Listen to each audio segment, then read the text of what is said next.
Hello, my name is Dan Johnson and welcome back to my channel. Today I'm going to be unboxing the brand new Steelbook, the Steelbook for Galaxy 4. This is the first time that a Hartnell story has been fully animated. It's also the first time that Hartnell's been on Blu-ray. And as for the story, well, I don't know much about it, to be honest. I think it's a bit of a Marmite episode. I think some people really like it and some people don't. I think people have actually been fired over whether they liked this story or not. But for me, it's something that I've been quite interested in because of its history, and I also believe it has links to the Daleks' master plan. I think it was also mentioned in the most recent volume of the Dalek Universe series that I've been a big fan of this year. So I was quite interested to see what this would look like once I knew that it was going to be getting an animation.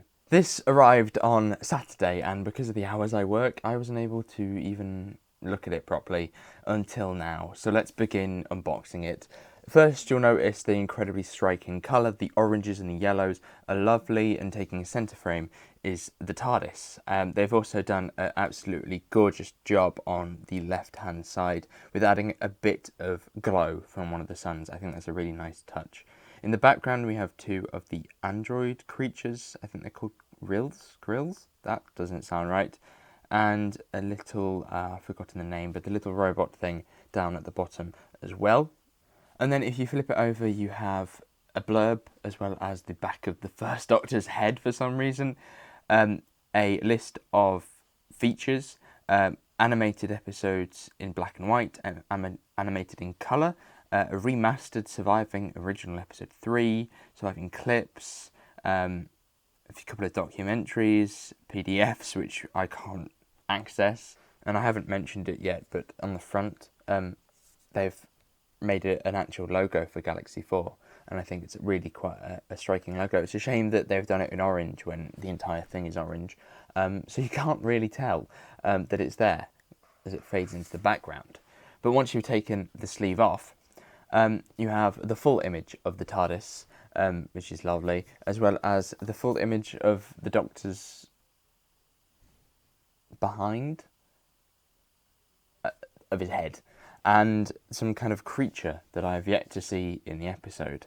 I'm not sure about the back, to be honest. I think that it looks nice, but I feel like for a Steelbook, it could have been a little bit more striking. But then again, none of these Steelbooks have very particularly nice back covers, especially for the animated ones. But the original, well, not the original, the new series does, weirdly enough. And now I'll just point out the spine for Galaxy 4. Am I holding it right? Yes. I think that's a really nice spine. I've mentioned the logo. I think the logo is lovely. And that will look quite nice on the shelf with the others, and I think it will stand out quite well. Opening up the case, you have a pamphlet. Sadly, we don't have any advertisements that I can throw across the room this time, but we have a pamphlet that is production notes, primarily. An introduction, as you normally get, as well as production notes and a contents within the discs. All interesting stuff for those that enjoy finding out backstories for stories, as well as technical information, I suppose, such as viewing figures. Once you open it up, you have the two discs. Both discs have the same artwork as the DVD and the Blu-ray versions. They're completely adequate pieces of artwork. There's a lovely animation image there of the First Doctor. And then if you take out the discs, we have a plain landscape on the left, and on the right, an image of the TARDIS, which is lovely. And then you can see what is on each disc. We have animated black and white on disc 1, as well as the original episode 3, as well as some bonus features. And then on disc 2, episodes 1 to 4 in animated 16:9 colour, as well as some more bonus features. A lot of releases don't do this anymore. I've noticed that a lot of the new ones have kind of just like the stranded piece of paper in the middle, or they tuck it into the J card. But they've actually added a nice place to actually put the production notes. From what I've seen so far, the animation itself is perfectly adequate. They've done a brilliant job with the colouring though.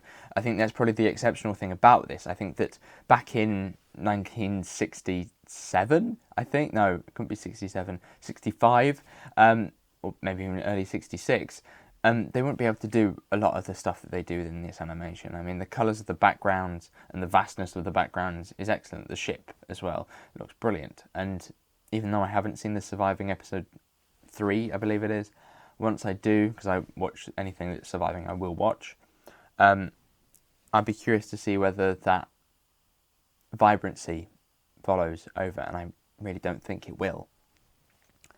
As for character animations, they're quite decent. I mean, Web of Fear, the more I think about Web of Fear and compare it to other animations, the amount I realise how bad it is.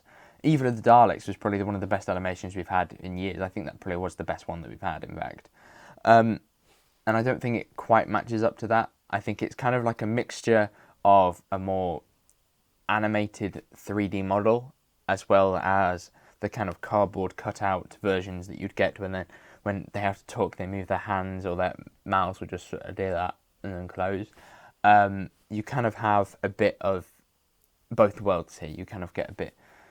You're in between the two, and I think it's a nice section to be in within that spectrum. So, thank you very much for watching. I hopefully did enjoy this video. I'm not particularly familiar with Galaxy 4, to be honest, if you can't tell. And I look forward to being able to watch it. What do you think of Galaxy 4? Do you enjoy the story, or are you one of those people that don't like it? Are you going to get this Steelbook, or have you just bought the Blu-ray or DVD? Do you think that it's worth the money that you pay for it? I think it's about £30 to get this one. But until next time, thank you very much for watching. Hopefully you did enjoy this video. If you did, make sure you give it a like, subscribe if you're new, and I shall see you soon. Goodbye.